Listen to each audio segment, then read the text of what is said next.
Oke, silakan dimulai dari siapa yang kemarin yang sedang magang? Sudah ada belum? Daninta ya? Izin, Pak. Ya oke, Iya. silakan. Sudah duluan. Ya, nanti kalau Saya izin presentasi yang week lalu ya, Pak. ya, oke, nggak apa udah.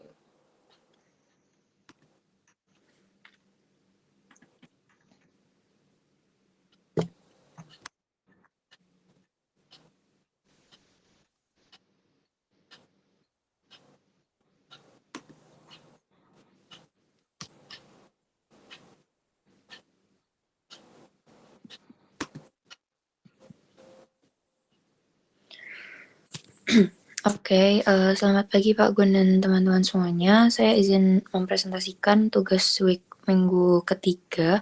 Ini saya masih berkaitan sama tugas yang minggu lalu yaitu investasi pendidikan, tetapi variabel yang digunakan itu disesuaikan karena saya masih menyesuaikan sama variabel yang ada di Indonesia karena agar lebih relevan terhadap kondisi kita. Oke, untuk latar belakangnya itu saya menggunakan ini masih 2 variabel, Pak, yaitu masih apa namanya, regresi 2 variabel karena referensi saya tuh kemarin chapter 5 dan 6 kalau tidak salah. Jadi di sini prediktornya itu masih menggunakan IPM atau Indeks Pembangunan Manusia yang mencerminkan kapasitas kesehatan dan ada Kayak variabel. dulu share screen-nya kayaknya kok nggak belum share screen Oh, dulu. oke Pak, sebentar.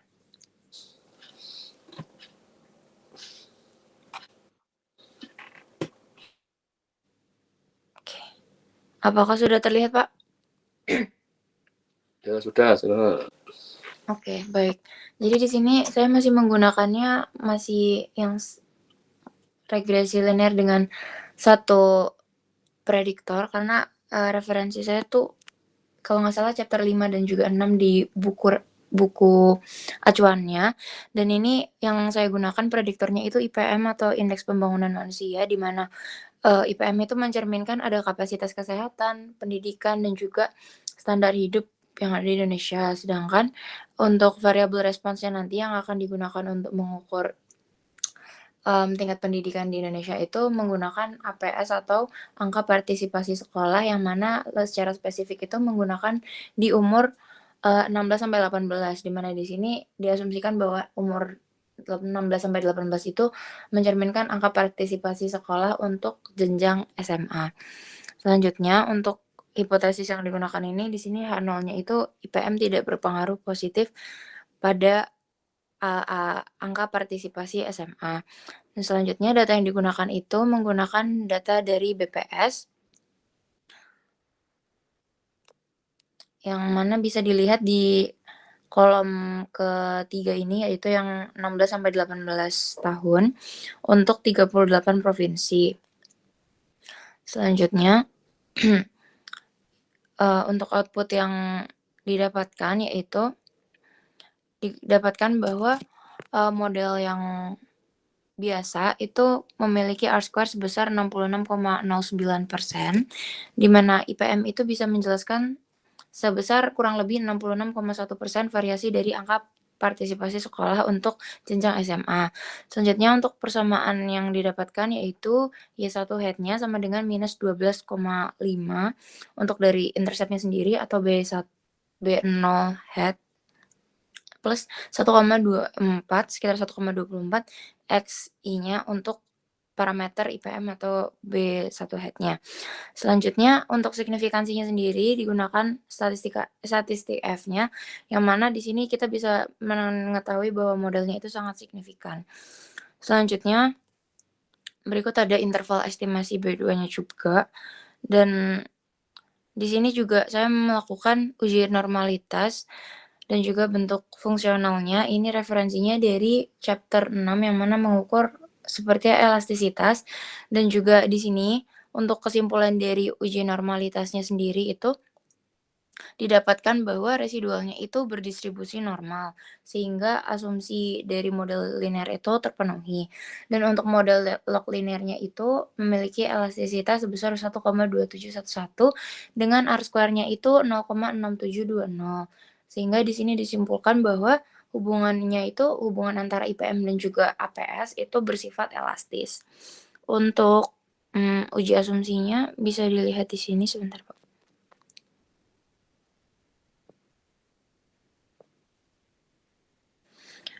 Oke.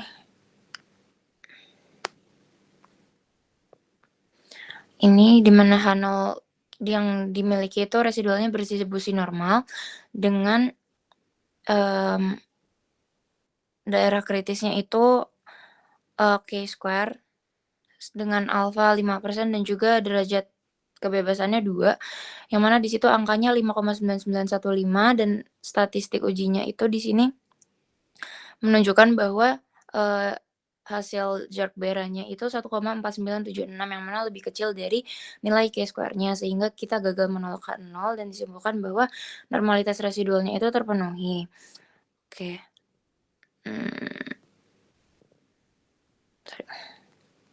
Ini visualisasinya, Pak. Dan kesimpulan yang didapatkan itu indeks pembangunan manusia berpengaruh positif dan signifikan terhadap angka partisipasi sekolah untuk jenjang SMA. Dan ini untuk model terbaiknya ada di model log linear, yang mana nilai R square-nya itu lebih tinggi, sebesar kurang lebih 0,1, dan juga menunjukkan adanya sifat yang elastis. Mungkin sekian yang bisa saya sampaikan, Pak. Kembali ya, saya ingatkan ya, kesimpulannya itu pertama yang di metodologinya ya. Jadi apa yang pakai ini, jadi selalu ada dua kesimpulan, kesimpulan metodologi baru kesimpulan studi kasusnya ya. Ini kesimpulan metodologinya jadi nggak ada. Bapak metode ini kan ada gunakan regresi linear ganda tapi 2 prediktor ya kalau salah di sini kan. Tadi ya. Tapi kan di situ ada asumsi-asumsi di pengecekannya di mana direkap di kesimpulan.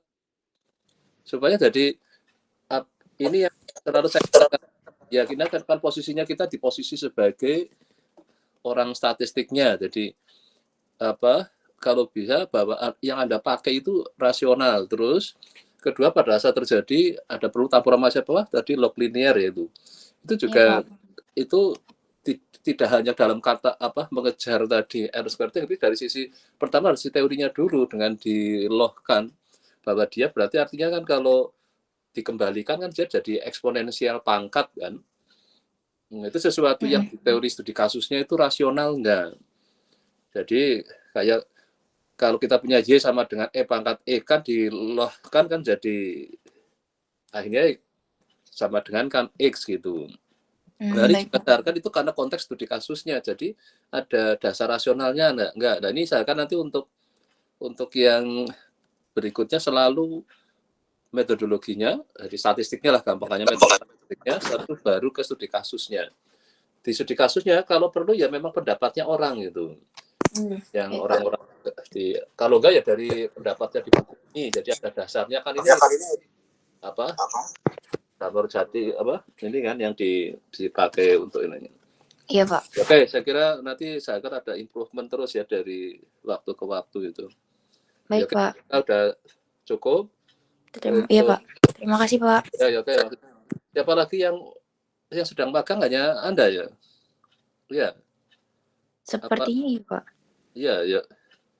Ya sudah, yang lanjutannya ini saya lihat dari yang mungkin kemarin sudah ke Raditya ya, Danita ini sudah. Rafli, coba Rafli. Rafli sudah ada belum? Oh belum, nah ini kalau belum jadi kena pas kepanggil nggak ada jadi kena merah.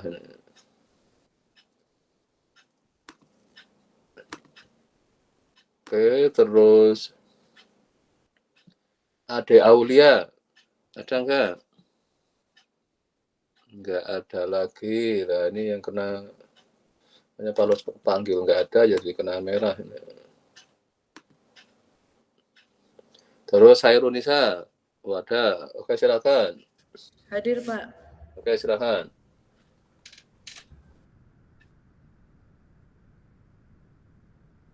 Jadi untuk yang lainnya yang belum presentasi, silakan direvisi sekalian. Pokoknya kesimpulan harus ada dari segi metodenya dan dari sisi studi kasusnya ya. Ini juga dibiasakan sampai besok Anda pas skripsi itu, supaya pertanggungjawaban Anda sebagai orang statistik sama nanti konteksnya Anda dalam rangka menuju ke studi kasusnya itu. Oke, silakan Karunia. Oke, baik. Selamat pagi Pak Gun dan teman-teman semuanya. Dan mempresentasikan analisis pengaruh PDRB per kapita, rata-rata lama sekolah, dan tingkat pengangguran terbuka terhadap tingkat kemiskinan antar provinsi di Indonesia. Kemudian untuk pendahuluannya, kemiskinan masih menjadi salah satu permasalahan utama dalam pembangunan ekonomi, khususnya di negara berkembang termasuk Indonesia.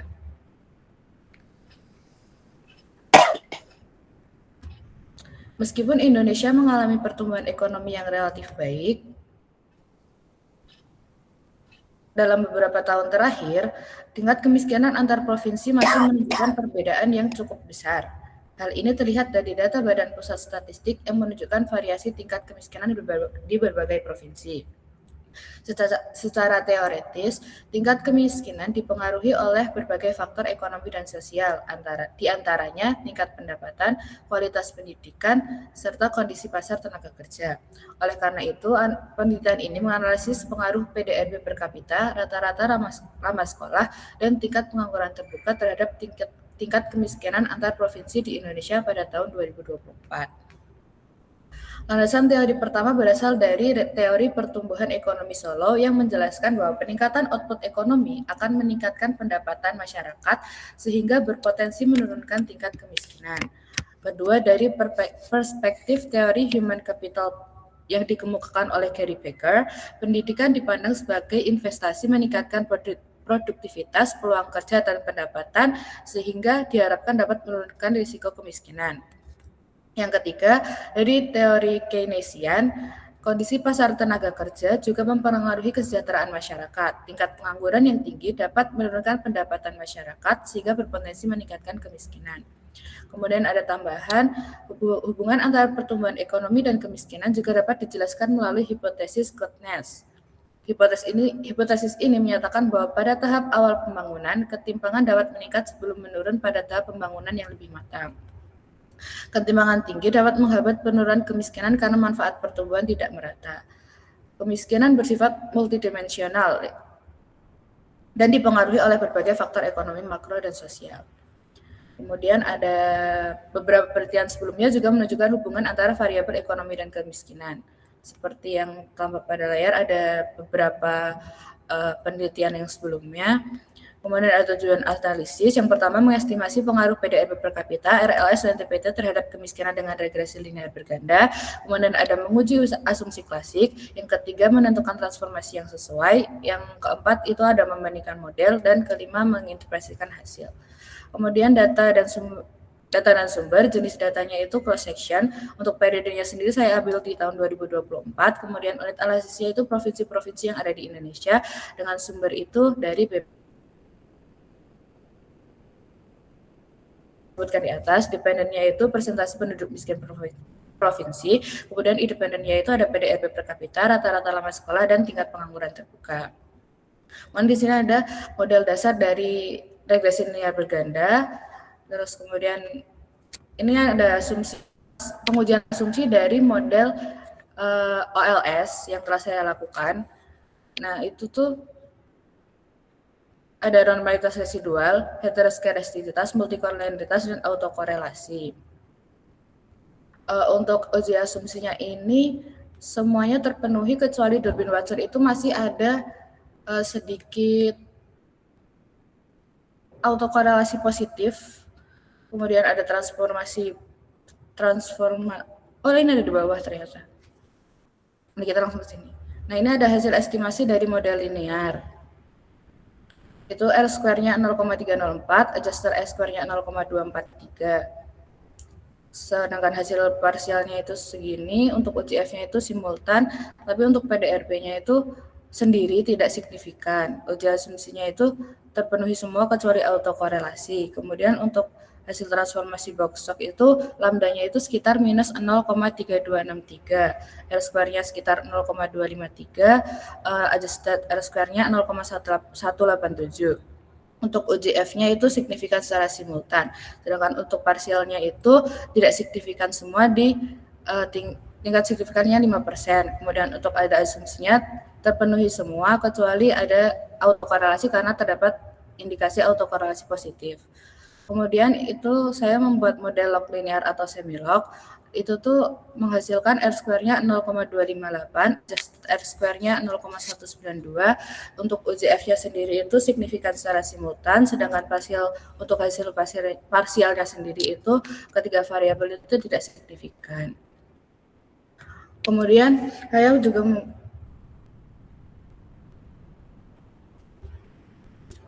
ini ada interpretasi dari log linear. Kemudian saya juga membuat model double log atau log-log. Ini R square-nya sekitar 0,306, adjusted R square-nya 0,245. Untuk UJF-nya itu signifikan secara simultan, tapi untuk hasil parsialnya itu ketiganya tidak signifikan. Kemudian ini terus ada asumsi klasiknya. Untuk autokorelasinya sama, masih terdapat indikasi autokorelasi positif yang ringan. Kemudian ini ada perbandingan modelnya. Terus untuk ringkasan perbandingannya sendiri, Gatos outfit-nya itu double log memiliki adjusted R square tertinggi. Untuk uji simultan, semua model signifikan. Asumsi klasik, model transformasi dan linear itu menunjukkan residual normal, tidak ada indikasi heteroskedastisitas dan multikolinearsnya rendah. Kemudian model terbaik itu double log. Untuk modelnya seperti yang tampak pada slide. Nah, untuk kesimpulannya, model linear dan model transformasi secara umum memenuhi asumsi klasik utama. Box stock menghasilkan lambdanya minus 0,326 dan digunakan untuk membangun model transformasi. Terus berdasarkan perbandingan kriteria, yang model terbaik itu model double log. Karena nilai adjusted R square-nya itu kurang lebih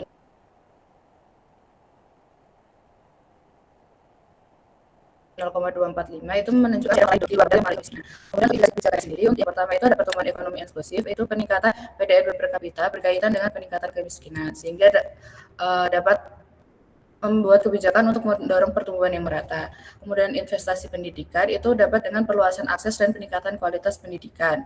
Untuk kesempatan kerja itu TPT sebenarnya tidak signifikan dalam model, namun penurunan pengangguran tetap penting melalui penciptaan kerja, pelatihan, dan dukungan UMKM.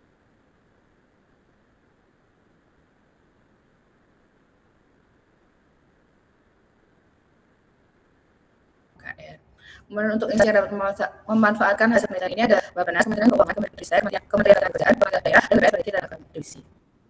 Mungkin itu dari saya, Pak. Coba kesimpulan saya ingin lihat kesimpulan ini juga sama ya, di kesimpulan. Ini kayaknya juga belum melakukan, coba kesimpulan. Lihat kesimpulannya. Halo? Oh, kayaknya hilang pun Herunisa.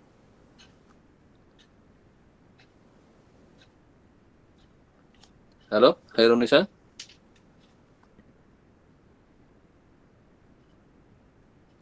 Oke, karena hilang sinyalnya, saya lanjut ke Harun Yahya dulu.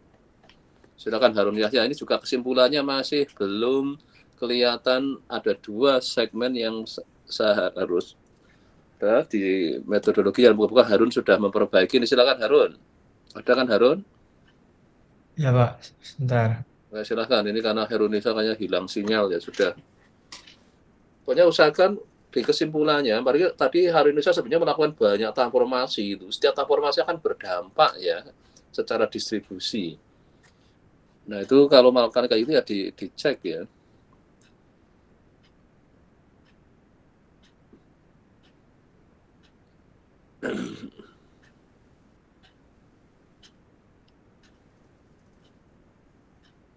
Misalkan Anda masih ingat StatMat-nya ya, bahwa transformasi variabel di statistik itu akan selalu berdampak terjadi perubahan distribusi gitu.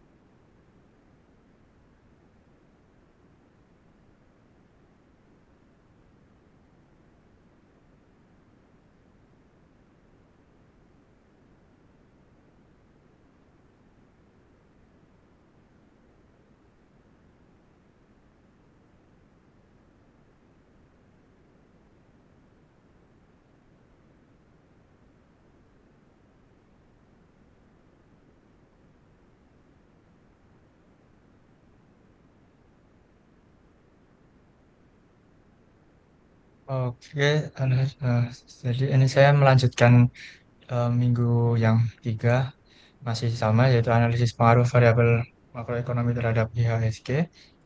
Untuk pendahuluannya masih sama juga, IHSG itu sebagai barometer yang mencerminkan kesehatan ekonomi. Kemudian suku bunga itu untuk sebagai sinyal negatif meningkatkan biaya modal dan menggeser investasi ke deposito. Lalu inflasi itu yang memicu ketidakpastian ekonomi. Kemudian likuiditas atau money supply itu ekspansi uang berdasar uang beredar secara teori.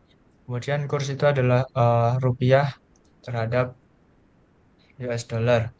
Kemudian tujuannya untuk menganalisis dampak prediktor terhadap IHSG.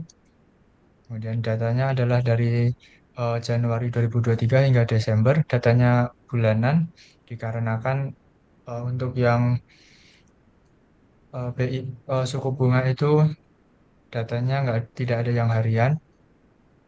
Di sini saya menggunakan OLS, logaritma dan model linear dan model log linear. Nah, di sini saya karena yang sebelumnya kemarin itu modelnya ada multikolinearitas dan autokorelasi yang cukup tinggi, jadi saya mencoba untuk melihat uji stasionaritas dari data yang ada.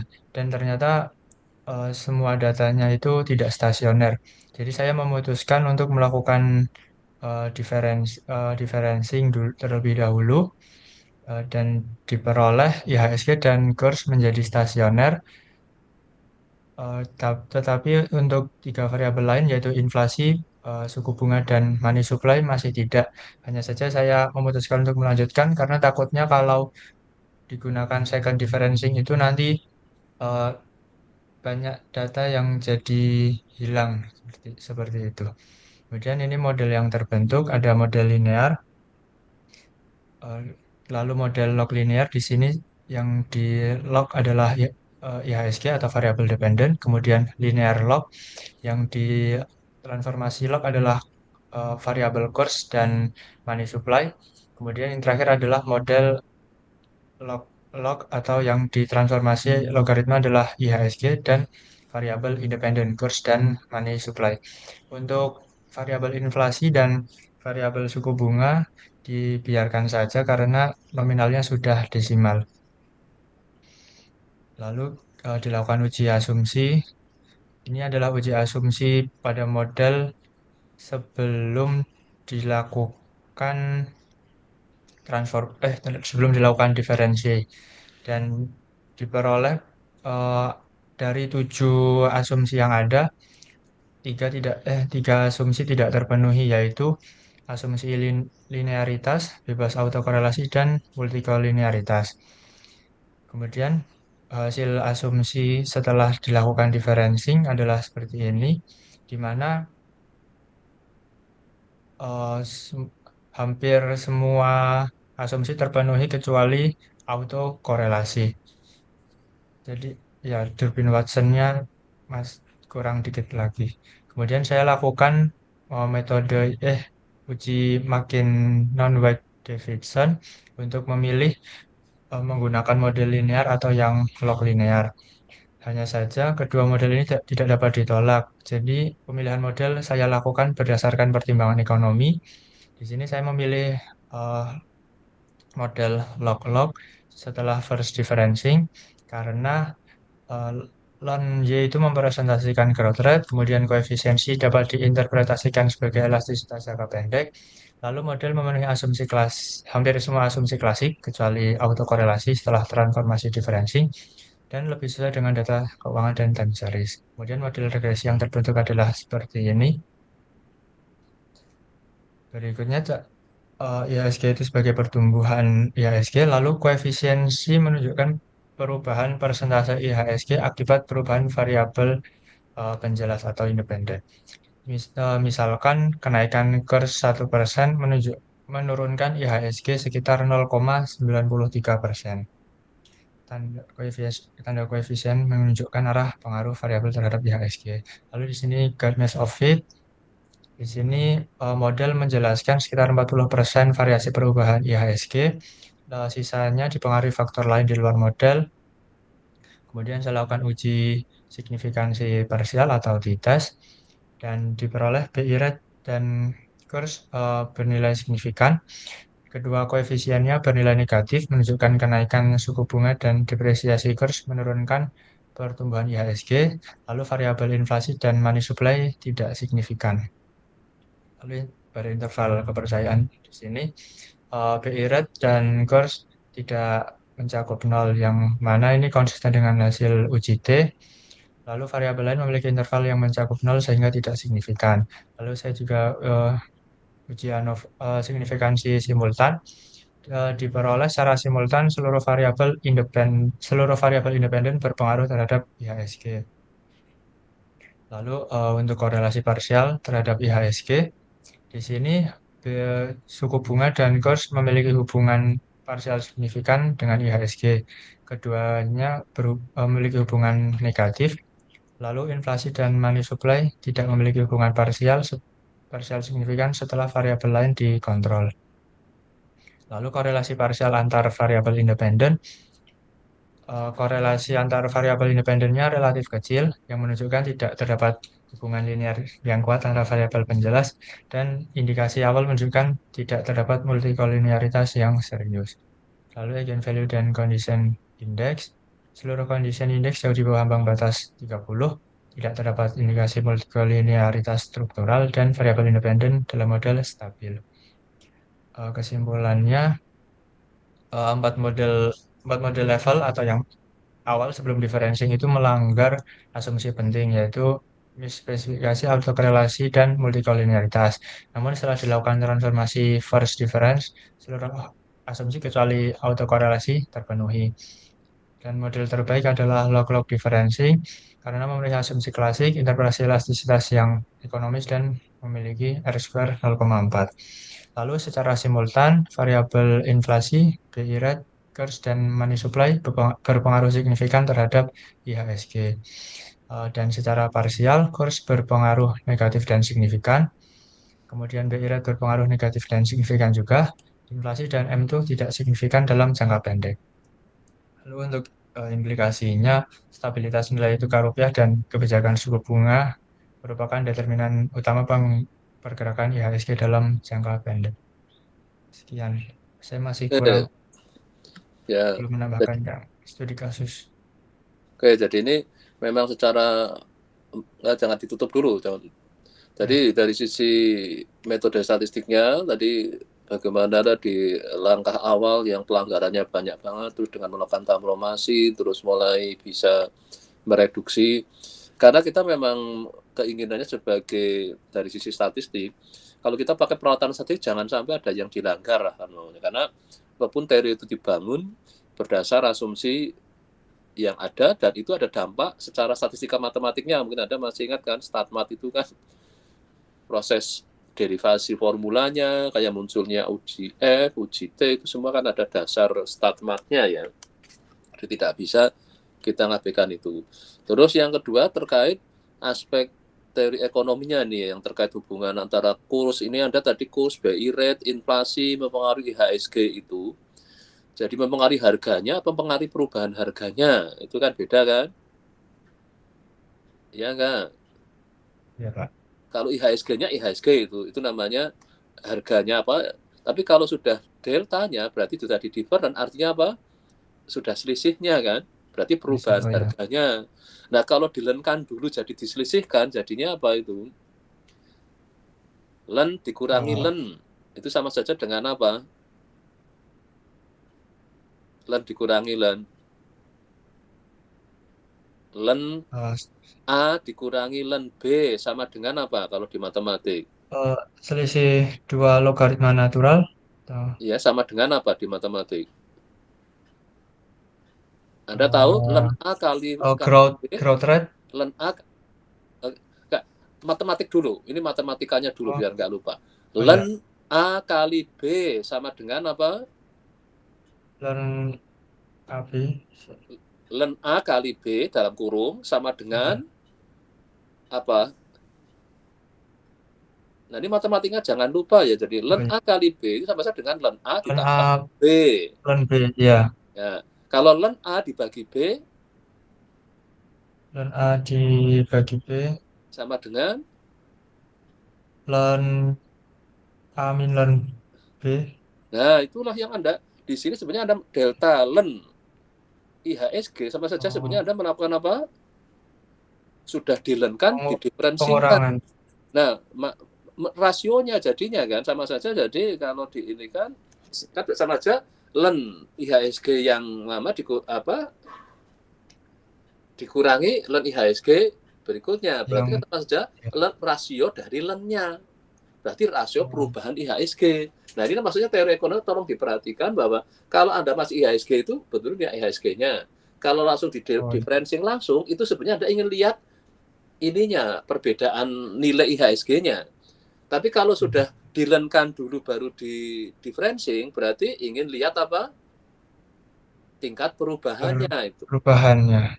Ya. Jadi rasio perubahannya. Nah, itu semua punya mana sendiri. Nah, inilah pentingnya matematik, pentingnya statistik, pentingnya teori ekonominya sendiri. Jadi ekonometrik ini mungkin waktu Anda belajar di ART kan nggak sampai kayak gini kan? Waktu belajar regresi di kuliah ART sampai ngurusi kayak gini nggak? Di differentiating, di lenkan, di ini kan? Sudah belum di kuliah ART? Dapat, Pak. Sudah sampai juga? Sudah. Jadi nanti setiap kasus itu tolong perhatikan makna, karena ini pada saat sudah masuk ke studi kasus ya, ini kan ada studi kasusnya tentang IHSG.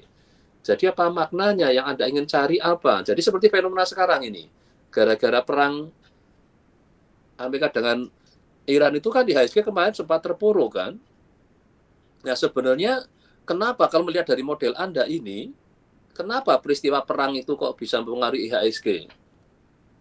Gara-gara berdampak ke variabel Anda yang 3 ini, variabel mana? Kalau dari situ perang itu berdampak ke kurs, apakah inflasi atau ke rate? Sepertinya kurs. Mata uang rupiah kita tertekan, berubah nggak kemarin? Nah, tolong Anda pada saat kayak gini, Anda punya rasa ingin tahu gitu, ya. Dengan sekarang lagi kebetulan kelihatan kemarin kurs rupiah ikut tertekan, merah turun, jadi rupiah sempat sampai berapa 16.000 berapa gitu. Terus inflasi juga kemungkinan akan kena dampaknya kemarin yang bulan baru lagi rame negosiasi aja mau konflik itu inflasi sudah kemarin 12 Februari sudah bergerak berapa itu. Nah BI rate, nah nggak tahu nanti si Gubernur BI ngubah nggak BI rate-nya. Kalau BI rate itu dirubah, padahal ini pengaruhnya apa?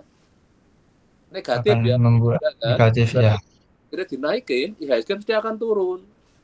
Itu menurut model Anda loh ini ya, saya ikuti dari model. Dan ini teori yang Anda hasilkan ini kurs juga berpengaruh negatif kalau dia sampai kursnya rupiah ke dolar naik, berarti rupiah kan makin tertekan, IHSG ikut kena dampak. Terus inflasi ini kemungkinan karena kemarin setelah ditutup kemungkinan nanti harga-harga akan pada naik, inflasi akan naik kan, kalau harga naik kan inflasi kan naik. Nah IHSG akan semakin tertekan, makanya kan kemarin IHSG sudah sampai hampir 9.000, sekarang sudah menuju ke 7.000. Fatal kan itu. Nah inilah padahal kemarin kalau yang waktu kejadian kemarin sudah membuat direktur Bursa Efek harus mundur itu. Karena IHSG dari 9.000 jadi 8.000. Nah ini pada saatnya besok Anda kalau kesempatan jadi di bursa efek, maka Anda harus menjaga bagaimana IHSG selalu, kalau di BI Anda tanggung jawabnya ngurusi BI rate, inflasi. Ini kewajibannya siapa? Lah saya kan Anda mulai punya rasa ingin tahu itu. Supaya pada saat Anda bekerja di sisi manapun, mungkin suatu saat ada yang ke BI, ada yang ke ini, Anda punya sense of problemnya itu memang bisa memahami. Makanya itu kenapa saya minta ada di sini kesimpulan metodologi itu untuk urusan statmatnya. Yang kedua urusan teori ekonominya, karena ini ekonometri kan. Nah, ini yang nanti saya akan seperti presentasi yang berikutnya, pokoknya berikutnya selalu tambahkan itu. Dan syukur Anda bisa bikin intervensi kasih tambahan tadi. Fenomena sekarang kebetulan lagi ada perang. Wah, ini ngancam kurs rupiah, ngancam inflasi, ngancam. Nanti kalau kurs sama inflasinya ini, mungkin kadang BI rate akan disesuaikan. Padahal pengaruhnya ada terhadap IHSG, maka IHSG akan tertekan. Nah, itu berakibat sampai sekarang nggak tahu nih, nanti bisa pulih nggak dalam waktu ini. Padahal targetnya kemarin Menteri Keuangan kan inginnya IHSG sih sampai 10.000. Anda tahu sekarang IHSG posisinya berapa di data Anda? Ini data Anda tahun berapa ini? 2000 terakhir 2025 Desember. Itu berapa IHSG? Sebentar saya searching kan. Nah, Anda kalau bisa mulai langsung, wah, jadi berarti Anda kan berarti angka-angka itu kurang masuk di ini Anda kan? Iya. Kemarin sudah hampir 9.000-an. Coba Ya. benar nggak? Kemarin sempat di 2005 akhir. Coba di angka berapa? Kayaknya masih dekat ke 9.000 itu. Menembus rekor Pak kalau yang Desember kemarin. Berapa? 9.000 kan? Iya. 9.000 Benar. berapa? Desember lebih Pak. Ini sampai belasan ribu. Ya Pak, IHSG sampai 9.000 kayaknya enggak, 11.000 belum kayaknya. Benar enggak data Anda? Coba seingat saya enggak sampai itu. IHSG, lihat di panen Yahoo aja bisa dilihat itu. Saya sampai 11.000 belum. Oh, ketika aja di mau ini IHSG gitu aja nanti sudah dapat dengan cepat. Oh, zaman sekarang itu apa-apa cepat karena asal di depan ada internetnya. Gitu. Oh ya 8.600. Nah, iya kan sudah dekat 9.000, nggak mungkin 9. Nah, yang kayak gini saya harapkan pada saat Anda ini bahas ini adalah selalu usahakan Anda punya rasa ingin tahu yang beneran gitu, bukan karena hanya karena saya tugas ini jadi. Nah, kenapa terus studi kasus kalau bisa sesuatu yang Anda minati untuk rasa ingin tahu gitu. Karena supaya menghayati proses analisisnya ya, tidak hanya kalau tukang olah data itu, tapi seorang analis itu ya. Itu kan. Nah, ini IHSG rebound. Nah, ini berarti mulai bergerak naik plus 2,7 ini saya sering dapat notifikasi karena nah ada berarti lihat pakai Yahoo enggak, Finance Yahoo atau investing.com itu. Nah, ini karena kaitan dengan Anda lagi bahas IHSG. Kemarin kan Anda sempat ke urusan luar negeri kan, saya pindah ke dalam negeri supaya Anda punya kepedulian di dalam negeri aja perlu dipikirin gitu kan. Ya. Nah, jadi rekomendasinya apa sekarang? Kesimpulan akhir Anda ini, rekomendasi untuk siapa ini dari kerjaan Anda ini? Itulah kesimpulan yang ketiga. Jadi kesimpulan pertama metodologi, kesimpulan dua studi kasus, dan rekomendasi. Atau ini kayaknya belum bikin rekomendasi kan itu ke siapa? Belum. Kalau kemarin di kuliah yang paling saya minta dari kementerian apa? Kalau ini rekomendasinya ke siapa? Menurut Anda? Ke Bank Indonesianya mungkin. Yang apa? Yang Bank Indonesia? Bank Indonesia tugasnya ngurus siapa? Ketiga-tiganya. Tiga-tiganya iya. Iya kan? Terutama suku bunganya mungkin Pak. Bunga tadi sama BI rate yang ngeluarin kan Iya. BI itu namanya BI rate. Kan bunga bank kan ada, tapi bunganya BI itu sebagai acuan masing-masing bank. Terus mengendalikan inflasi.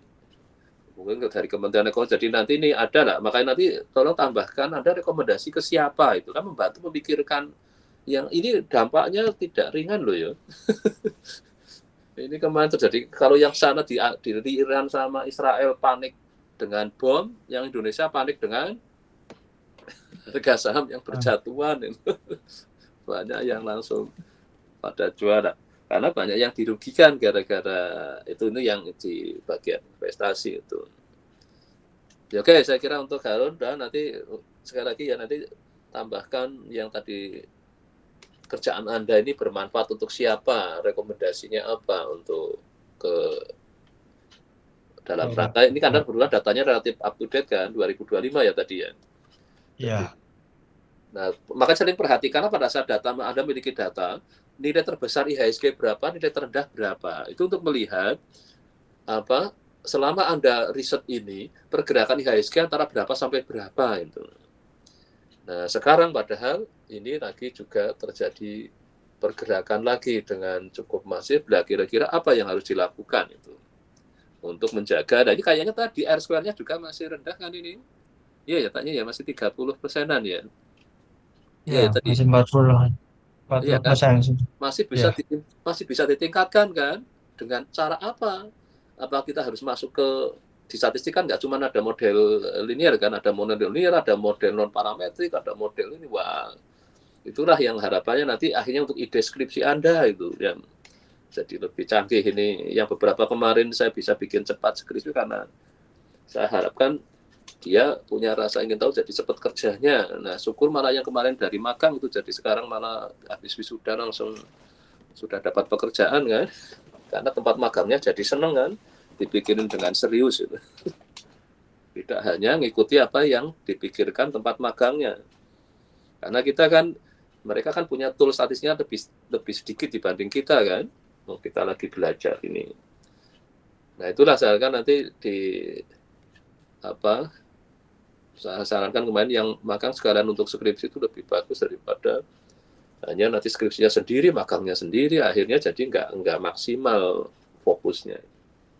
Jadi kuliah ini kan kuliah level atas, jadi saya harapkan kemungkinan banyak lanjut ke skripsi, maka penajaman tadi ya, konteks metodenya, studi kasusnya, terus nanti ada kayak semacam rekomendasi itu untuk menunjukkan Anda memahami permasalahannya. Ya, oke, saya kira sementara sudah cukup untuk Harun, terima kasih. Baik, Pak. Oke, saya lanjutkan tambah materi dulu, ini sudah jam 8. Saya akan share screen.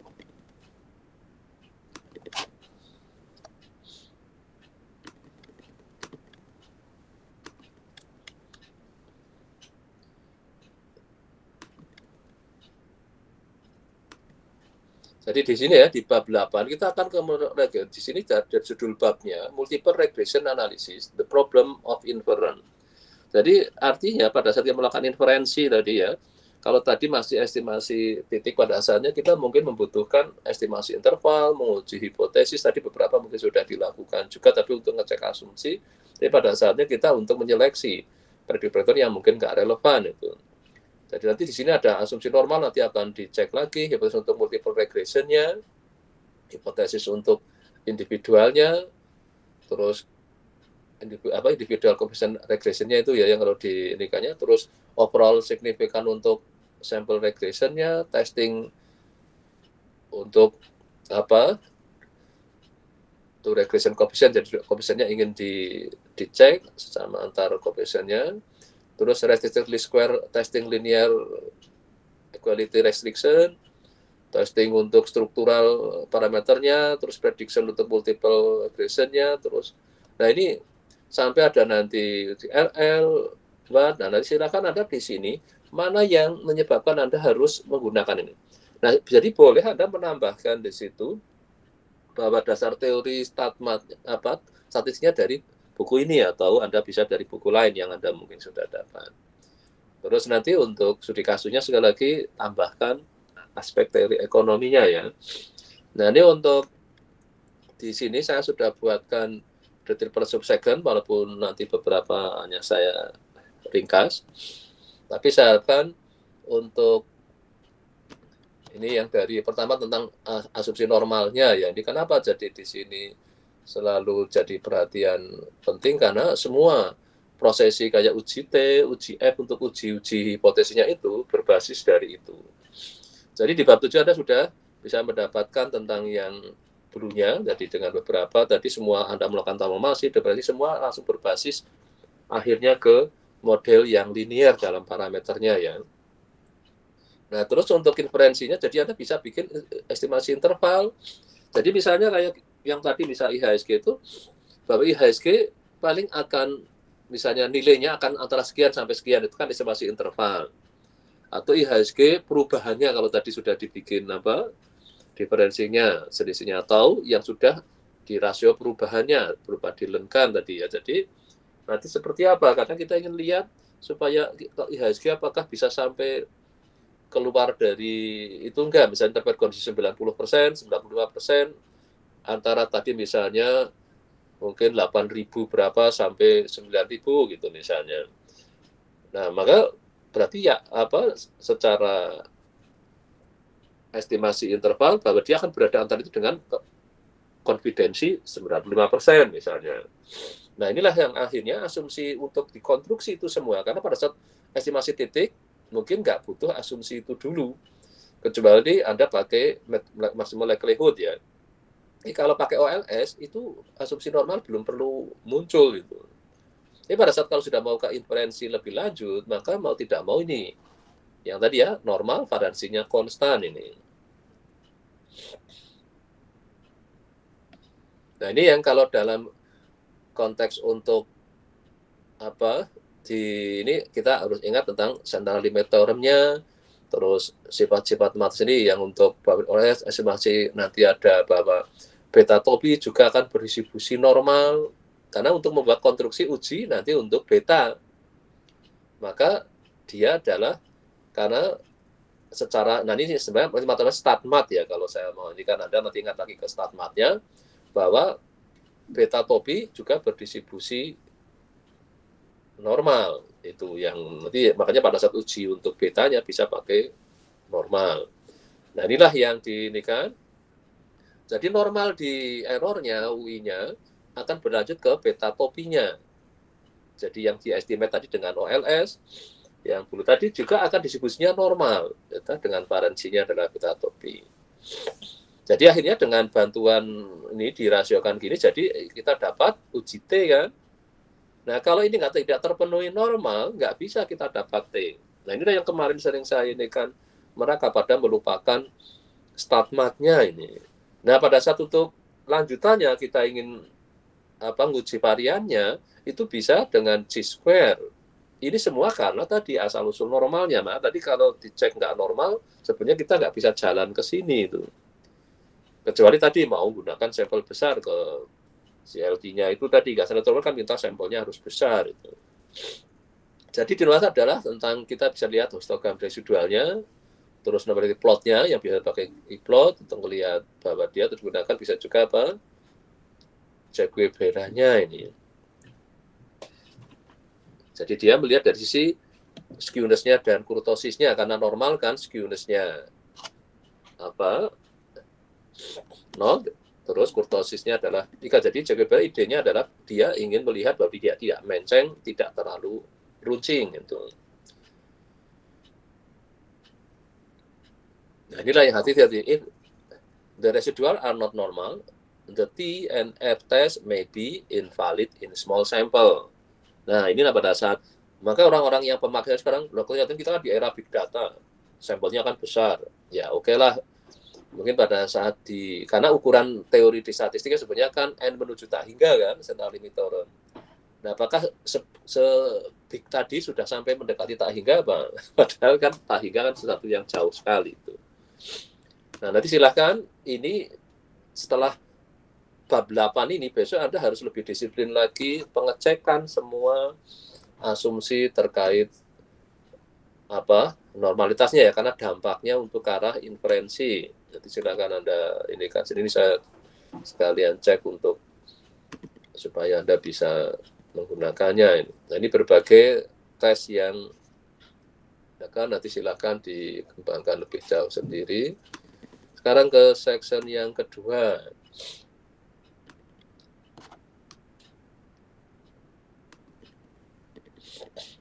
Nah, ini mulai hipotesis testing ya. Jadi tidak hanya kita mengestimasi titik, tapi juga kita ingin menguji seberapa dia itu adalah apakah dia sama nol atau bukan. Karena untuk melihat secara individu bahwa pada pengaruh X terhadap Y itu melalui betanya. Jadi kalau betanya 0, ya X-nya nggak akan ada pengaruhnya ke Y, si beta X-nya. Maka inilah kadang kita ingin melihat menguji secara individual atau menguji secara simultan. Nah inilah terus juga kadang kita ingin tadi ya uji untuk secara interval, betanya berada antara berapa sampai berapa itu.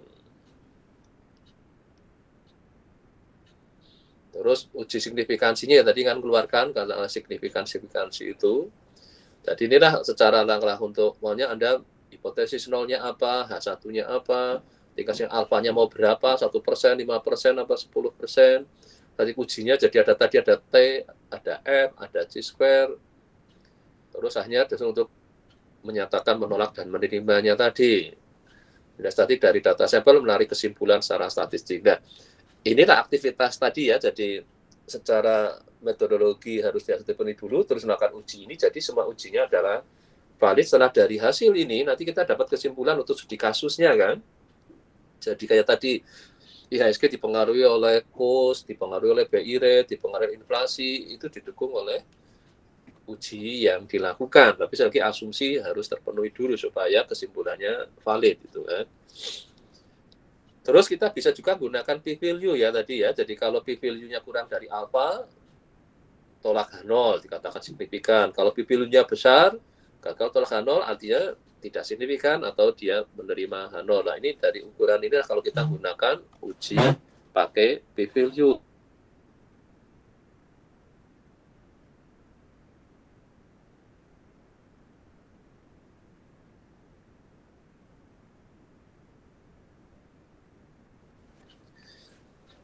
Oke, ini juga nanti bisa saya sekalian cek, sudah saya share belum.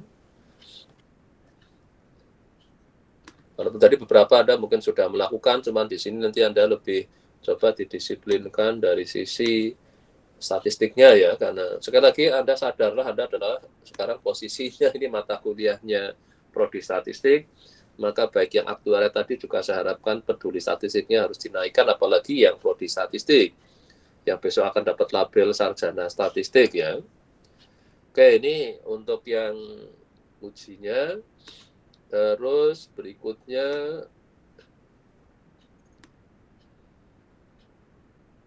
dan sekali lagi kalau Anda lagi belajar ini perlu nambah, lihat ke bukunya dulu. Kalau di bukunya nggak cukup Anda ingin banyak bertanya, ini kan tadi sudah sampai yang 8 berapa tadi 3 ya ini ya, nanti 4. Kalau Anda ini bisa lihat ke situ. Gimana tadi? Ya, saya kira individual coefficient t-test of significance ini. Jadi untuk uji yang betanya tadi ya, dari sana berarti artinya si XJ kalau sampai H0 diterima, berarti XJ tidak punya pengaruh terhadap Y-nya. Lawannya adalah dia tidak 0. Ini pakai uji T-nya.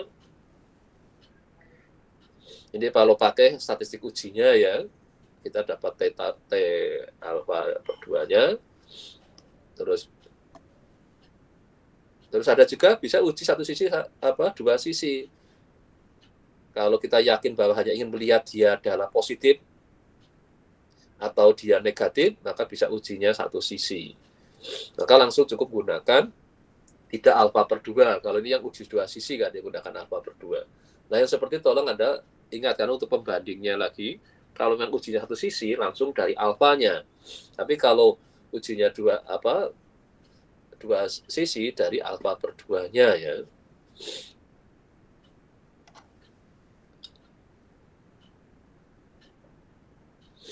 Nah ini terkait kalau kita milih yang positif atau negatif, kalau bisa ada dasar teori ekonominya ya, bahwa memang kita hanya ingin lihat hubungan positifnya atau enggak gitu. Jadi silakan nanti pada saat yang tadi beberapa mungkin belum difokuskan, ini nanti skala ini silakan Anda perhatikan dengan lebih cermat itu. Ini sebagai ukuran untuk melihat bahwa Anda memang sudah memahami bab ini ya, 83. Terus sekarang ke 84.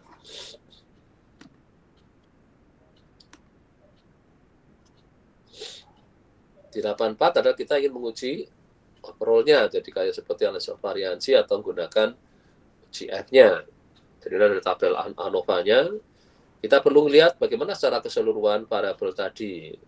Jadi tadi sudah gambar, kadang kita, nah kalau dulu di regresi kan ada uji secara overall dulu, setelah itu baru uji secara individu gitu. Dari secara overall, oh ini harusnya ada beta 1 secara keseluruhan ya. Nah, karena beta 1 adalah untuk apa di modelnya mungkin saya cek ini kayaknya ada yang kemarin kok sering bab 8 mungkin.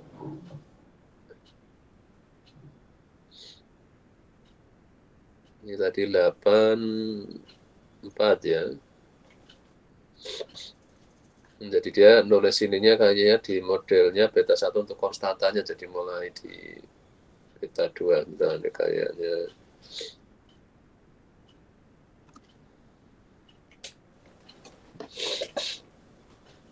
Ini dia selalu ininya mulai dari, jadi ya kadang ada yang nulisnya mulai dari beta 1 ya, beta 1 untuk X1 gitu. Nah ini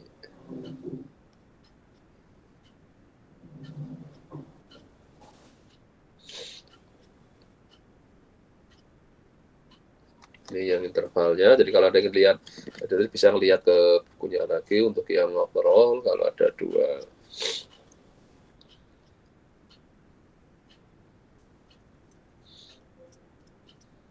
Oke, jadi kalau ingin lihat persamaan regresinya dia langsung ke beta 1 untuk supaya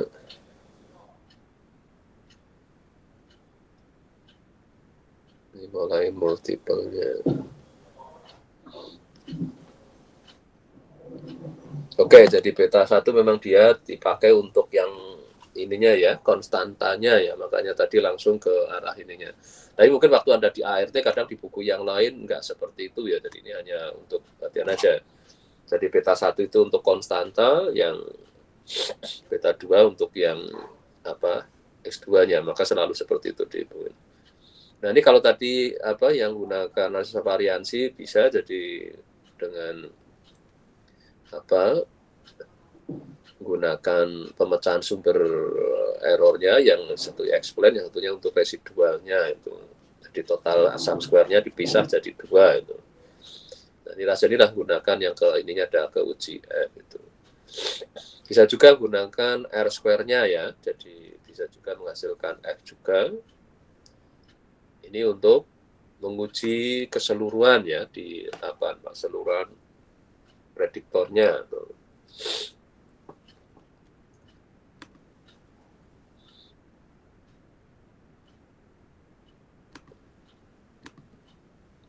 Jadi kalau Anda mau menggunakan seperti kalau tradisi di air singkat saya mungkin langsung dari ada beta 0 untuk konstantanya, beta 1 untuk sudah untuk prediktornya. Ini sedikit. Jadi ini ya semua bisa 0, ini yang uji overall-nya itu.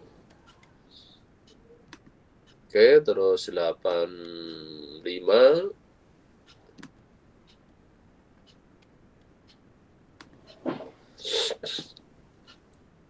Nah, ini kalau kita ingin membandingkan untuk equality of two regression coefficient.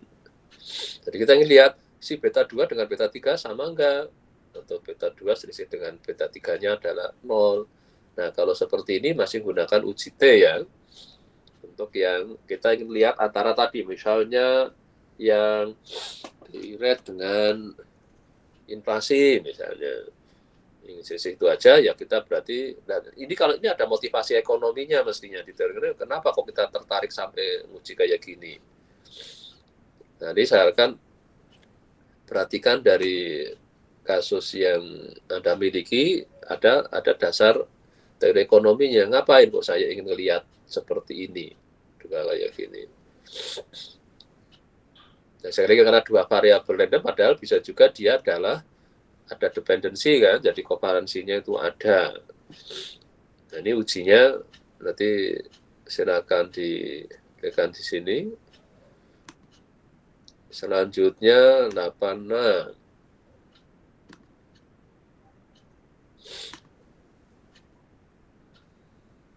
Ini tentang restricted least square. Testing untuk linear equality restricted-nya. Jadi pada saat tertentu kita mungkin punya model yang sudah linear, tapi dalam keadaan tertentu seperti ini, yang COP12 ini kan jelas non-linear kan ini dalam parameter itu. Nah, dalam keadaan seperti ini, nah yang jadi kalau langsung kita jalankan ini jelas enggak tempatnya enggak di yang ini. Sebenarnya ada nanti yang namanya nonlinear regression atau tadi pengembangan lebih lanjut kita tadi langsung diindikan. Jadi kadang pada saat keadaan tertentu, jadi kita dihadapkan dengan contohnya ini fungsi COP12 ini. Ya, jadi dia sebenarnya apa? Teori constant return to scale. Jadi dari bentuk ininya kan enggak. Jadi ada batasan bahwa beta 2 tambah beta 3 harus sama dengan 1. Jadi tidak sembarangan seperti kalau kita waktu dia enggak ada restriksi apa-apa. Di sini ada beta 2 tambahnya harus sama dengan 1. Nah, ini biasanya kaitannya dengan teori ekonominya yang terkait langsung ke situ. Maka jadi pada saat di sininya akan berdampak ini. Pada saat yang ini sama yang unrestricted-nya itu. Maka pada saat di sini pun jadi ada perbedaan untuk ujinya ya, karena ada keterbatasan bahwa dia tidak boleh sembarangan ini, harus bahwa ininya nilainya harus sama dengan beta 2 beta 3 harus sama dengan 1. Nah, inilah ini yang UR itu untuk yang unrestricted, terus restricted itu. Nah, ini yang seperti nanti kalau ingin lebih detail lihat kembali di bukunya, mungkin bisa lebih panjang. Ini saya ringkas sedikit pada keadaan-keadaan di mana itu ada keterbatasan atau pembatasan yang harus dilakukan. Saya nggak tahu di waktu kuliah di ART sudah sampai itu enggak, kan kadang mungkin bisa juga belum. Kalau bisa sudah disampaikan ya, karena ini kaitannya dengan besok suatu saat diaplikasikan untuk COP12 itu. Terus yang berikutnya 87. Ini tadi 12, ini sekarang COL. Ini untuk melihat tadi strukturalnya. Nah, di sini yang kaitannya nanti bahwa beta dianggap konstan sepanjang waktu. Nah, pada fenomena tertentu ini yang akhirnya ke konteks data panel ya, yang nanti yang kebetulan ambil double ya pas. Ini bisa saling lihat pada situasi tertentu beta itu tidak bisa dipandang sebagai konstan. Nah, inilah yang dalam pengembangannya jadi harus berhadapan dengan situasi tidak bisa memandang beta akan konstan sepanjang waktu. Sudah ada kaitan waktu, sebenarnya kita kaitannya sudah ke dunia stokastiknya ya, atau kayak kalau dalam bahasa ininya kita ke dunia time series-nya. Nah, ini karena kalau ada peristiwa ini krisis 98 ini, terus pandemi, ini perang, nah sekarang lagi perang nih. Tadi makanya Harun ini yang kebetulan ngurusi, akhirnya coba nanti pikirkan ke sini ya. Harun kayak tadi belum ini ya, ngelihat nanti tambahkan coba ada datanya sampai IHSG yang setelah ini, kalau nggak salah Trump kan perangnya 2 kali itu. Halo Harun? Harun masih ini nggak Harun? Iya Pak. Ini Anda nanti coba perhatikan, karena seingat saya ada perang yang dengan Iran itu, Trump itu di tahun 2025 juga ada itu, yang hanya seminggu apa dua minggu. Yang ini kan ada rencana mungkin 1 bulan katanya itu. Nanti coba tambahkan fenomena ini ya, yang di bab 8, nanti tambahkan bab 8-nya dengan memperhatikan ini, tentang adanya struktural break-nya. Nanti gunakan yang saja untuk melihat 2 kelompok. Jadi pada saat keadaan normal, biasa aja IHSG kayak apa, pada saat terjadi ada perang, krisis, data Anda dari tahun berapa tadi? IHSG Anda? 2023 hingga 2025. Nah, 23 sampai 25, ada yang krisis apa aja, karena kalau pandemi kan 2000 berapa? Kalau pandemi kemarin itu COVID itu? 19. 19 20. pandemi 2019 apa ya? Nah, nanti coba kalau ada agak ditarik lebih panjang dikit supaya ada pandeminya, ada perangnya, itu kan. Nah, nanti lihatlah patahan strukturalnya ini. Jadi Anda bisa punya dua kelompok pada keadaan periode satu itu mungkin keadaan baik saja, periode kedua dia pengaruhi enggak terhadap ininya. Nah, nanti inilah Anda berurusan dengan ini ya. Coba nanti untuk minimal, nah sekarang lagi masuk periode perang lagi ini. Jadi ini kan belum berhenti kan perangnya, baru mulai kemarin tanggal 28 ya. Nah, sebenarnya Anda bisa ambil ke Yahoo-nya itu, minta yang aduh mana tadi saya. Jadi ke Yahoo-nya sampai ke kondisi terakhir gitu. Anda baca datanya langsung dari Yahoo apa dari mana? Data Anda? Dari BPS ya? Dari Yahoo, Pak. Yahoo Investing sama Bank Indonesia. Karena kalau manggil dari Yahoo itu pokoknya sampai yang kondisi sekarang itu. Dan saya di mana ya? Karena saya sering kalau ngelihat itu milih. Jadi saya selalu dapat sampai yang terkini. IHSG, Anda tahu IHSG kemarin berapa? Nah, Ya, ini kan sudah 7 ribuan berapa ya tadi ya yang di ininya IHSG. Ini kan IHSG ini kan jadi bisa ngelihat berbagai hal dari sini itu nanti di Yahoo-nya itu. Ini kemarin untuk kuliah apa saya minta bikin portofolio, jadi ngelihat pergerakan masing-masing, ada yang dibeli, ada ini kan banyak yang terus merah-merah itu.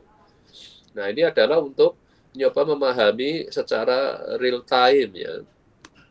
Nah, nanti coba Anda gunakan ini ya, tambahan yang main di IHSG atau di yang kebetulan kena dampak situasi.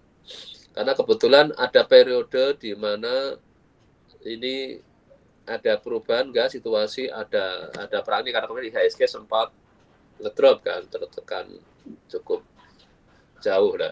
Nanti inilah ada situasi ini.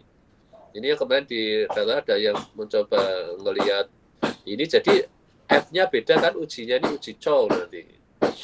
Yaitu untuk mendetek dampak adanya krisis apa, dan tadi ada perang, kalau ini kebetulan seingat saya Trump dengan Iran itu ada 2 kali, ini perang yang kedua. Nah, jadi perilaku Trump itu betul-betul akan berdampak secara ini enggak lah, khususnya Anda fokus di IHSG ya. Nanti ini terkait uji, jadi uji bahwa antara periode 1 dengan periode 2 ada perubahan enggak. Nah, breakpoint-nya, titik patahnya di mana? Apa sejak mulai perang atau mungkin lagi masih kemarin negosiasi mulai konflik, bisa juga sudah mulai berdampak itu. Nah, ini nanti silakan coba untuk yang kebetulan yang IHSG, menurut saya menarik nanti Anda untuk bahas sampai ini untuk yang tugas keempat berarti ya, minggu keempat ini.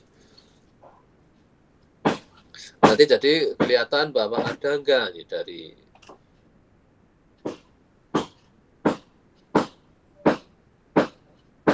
karena tolak Hanoi berarti terjadi perubahan struktural antara tadi tidak stabil di kedua periode tadi. Jadi ada perubahan itu. Nah, nanti coba Anda perhatikan pada fenomena mungkin masa kalau ada perang IHSG, walaupun perangnya sebenarnya di Iran, ngapain kita kok ikut kena pengaruh itu misalnya. Bisa juga mungkin enggak. Berarti kita namanya negara yang sudah stabil secara ini yang enggak gampang kena kepengaruh dari luar. Tapi harga minyak misalnya gara-gara Selat Hormuz ditutup itu ganti ini. Nah, saya akan coba nanti untuk Harun yang kemudian tentang IHSG, coba diperhatikan karena IHSG lagi kena dampak betul dari ini.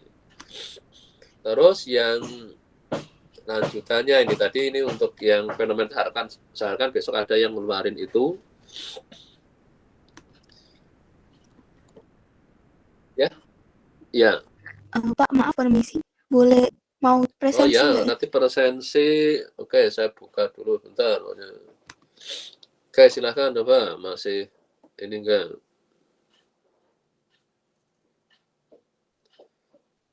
Sudah bisa belum? Sudah, Pak, terima kasih. Nah, sekarang kalau tadi ngurusi apa untuk di modelingnya kena dampak adanya suatu peristiwa, nanti sekarang untuk akhirnya kita untuk melakukan konteks prediksinya ya. Ini yang salah satu yang menarik ini kan kita ingin memprediksi misalnya tadi yang IHSG akan segera pulih lagi enggak, akan naik lagi ke posisi mendekati udah 8.000-an berapa itu, sampai mau ke 9.000. Nah, nanti di sini kita dengan ingin membuat prediksi pada waktu tertentu itu. Ini kayaknya yang tadi sampai yang presentasi yang tadi belum ada yang kelihatan memanfaatkan untuk dipakai membuat prediksi. Nah, ini untuk IHSG kebetulan lagi ada dinamika karena perang Iran itu. Jadi nanti silahkan sampai untuk melihat bagaimana prediksinya ya, nanti untuk ini garis regresinya, untuk poin prediction-nya, ini yang berupa ada estimasi intervalnya, untuk mean-nya ini untuk yang individunya itu. Nanti silahkan dicoba sampai Anda bisa dapat kesimpulan yang menarik dengan kasus yang Anda angkat. Terus berikutnya lagi,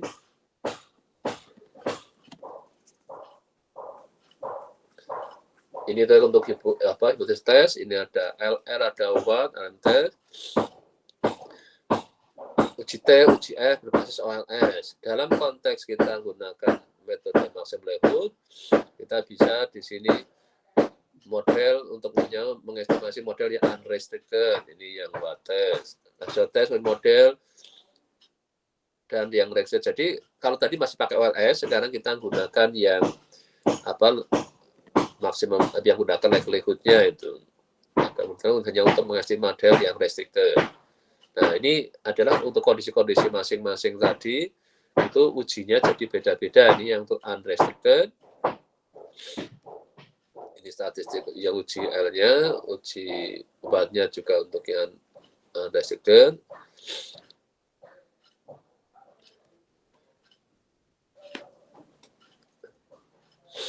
Jadi yang tadi kan udah ada T, ada F, ini bisa langsung gunakan uji obatnya dalam kondisi untuk yang liar. Jadi dia lebih umum ya obat itu nanti. Terus Lagrange multiplier ini. Contohnya 1, 2, 3 untuk model unrestricted ya, di sudah diestimasi, maka kita bisa gunakan model yang lebih kompleks itu. Pada saatnya nanti kalau ternyatanya di linear sudah nggak mungkin, ya mau tidak mau harus menggunakan yang untuk kasus-kasus sampel kecil ini kondisinya ya. Jadi nanti yang buat LR dengan ini dia selalu yang buat lebih umum, lebih besar ya. Nanti silakan Anda bandingkan ketiga metode itu. Untuk keadaan yang sampelnya kecil, sampel besar, bagaimana kesimpulannya, sama enggak itu. Oke, ini tujuh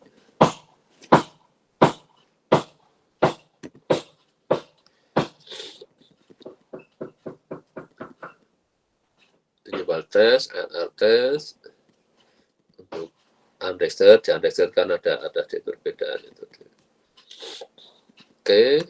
Terus yang terakhir, saya kan dengan sudah sampai bab 8 ini, Anda sebenarnya sudah cukup lengkap untuk bermain dengan yang data-data ekonometrik ya. Ini yang fungsional formnya, bentuk-bentuk fungsionalnya. Dari tadi kayaknya sudah mulai beberapa kan yang gunakan linear, ini ada yang di logat dulu. Tapi saya harapkan ini ada dasar teori ekonominya ya. Kenapa yang X2 dilengkan, X3 dilengkan. Ini ada tidak dalam rangka mesti karena apa, dia bentuknya non linear, maka kalau dilogkan jadi linear itu misalnya. Karena semua teori-teori ini kayaknya dilahirkan karena ada fenomena di realita ekonominya itu. Ini kan berakibat jadi bisa pakai ada informasi, ada learning topik, dibuat prediksi dari nya. Ini tadi tambah variabel nanti yang dilakukan tolong dicek rasionalnya ya. Di teori ekonomi itu penting ya untuk melihat ada apa itu yang dari sisi sering bahasa ini elastisitas ya di kalau dari sisi statmatnya sih ya jadi linier, kan bisa pakai model linier. Karena kenyataan di statistik kita nyiapkan juga regresi non linier sebenarnya kan itu.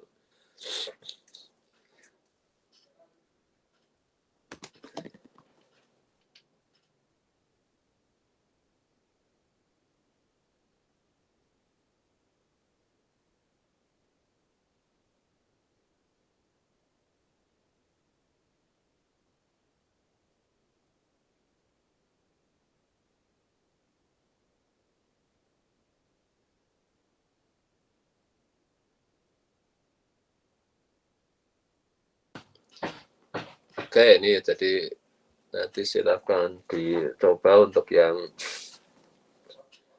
gunakan. Nanti sekarang untuk lebih detailnya silakan kembali lihat di bukunya ini ya. Karena ini cukup ringkas, nanti bukunya lumayan. Nah kalau baca dari sini Anda rasa membutuhkan lebih, salah satunya di 7-10 juga yang ke polinomialnya ya. Ini kayaknya tadi saya belum ke bawah ya polinomial. Jadi dalam keadaan ini yang di 7 sudah ya, kemarin yang polinomial, yang di 7 yang tadi bab 7 ya ini. Ini kayaknya tadi belum ada yang menggunakan juga fenomena polinomialnya ya. Ini ya nanti silakan sambil lihat bukunya lagi. Kalau memang perlu ya Anda buka buku analisis regresi terapannya apa yang untuk kuliah regresi, untuk nambahi teori statistiknya. Kalau ini kan lebih banyak dibawa langsung ke konteks teori ekonominya kan.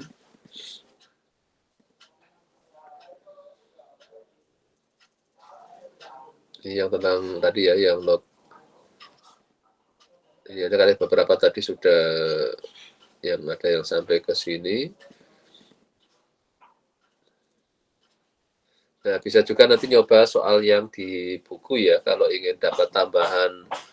Sebenarnya Anda boleh menambahkan dari yang soal di buku itu, nanti dapat poin sendiri juga, yaitu yang tambahan ada kalau yang dari di buku itu.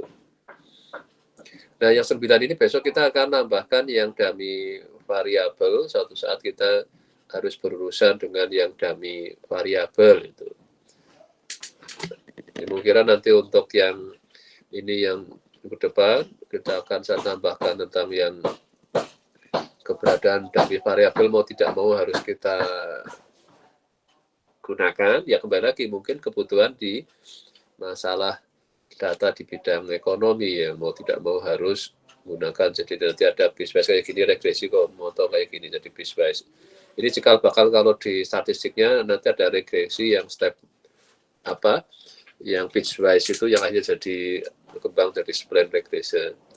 Nah ini juga siap untuk masuk ke akhirnya ke panel data. Ini nanti khusus secara khusus kan di kuliah yang data panel itu.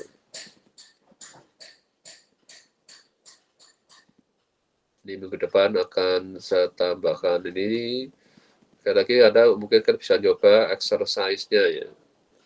Nanti setelah itu kita akan masuk ke yang dimana asumsi mungkin ada beberapa rasa tidak bisa dipenuhi, harus apa yang ini kan. Nah ini namanya what happened if the regressor are correlated. Di minggu depan mungkin saya tambahkan 2 mana itu dan 9-10-nya. Dan nanti kita jadi mulai nambah terus peralatannya. Nah itu sambil mengimprove hasil analisisnya ya. Saya ingat lagi kesimpulan harus ada ya minimal 2 dari sisi metodologinya, statistiknya, terus dari sisi studi kasusnya, tambahlah sekalian rekomendasinya. Kalau itu ke kementerian apa, pemerintah apa yang harus Anda indikat. Itu sambil untuk menajamkan Anda supaya apa yang Anda lakukan itu bermanfaat untuk siapa, itu Anda tahu itu. Ya oke, sampai sini ada yang ingin tanyakan sebelum saya akhiri? Sudah tahu tugasnya? Jadi, oh ya Anda mulai juga ngeklaimkan di sini ya. Yang untuk presentasi, kalau untuk yang tugas di sini. Ini tugasnya sudah minggu 3 belum? Kalau ini yang merah biasanya karena saya anggap dia belum melakukan. Nanti kita sudah masuk ke minggu keempat dari tugas yang minggu keempat ini ya, sudah harus mulai dijalankan. Silakan mulai diklaimkan. Jadi sekali lagi ini kalau 4 komponen itu adalah tadi ya untuk pendahuluannya, terus metodologinya, terus ini ya analisisnya, ini dan kesimpulannya. Kalau Anda bisa memaksimalkan semua ya sebenarnya bisa dapat 100, kalau enggak bisa juga nanti ada yang mulai saya diskon ada di sini. Saya kesimpulannya tadi ada kesimpulan metodologi, ada kesimpulan studi kasus ya. Dan akhirnya ada saran atau rekomendasi dari kerjaan Anda. Oke, sudah cukup? Ada yang tanyakan? Oke, kalau nggak ada, saya akhiri untuk hari ini. Kita ketemu lagi nanti hari Kamis ya. Oke. Untuk presensi kayaknya semua sudah lengkap ya kayaknya ya. Ya sudah ini 10, ada yang nggak masuk. 2 berarti ya. Oke, saya tutup ya untuk kuliah hari ini. Terima kasih. Terima kasih, Pak.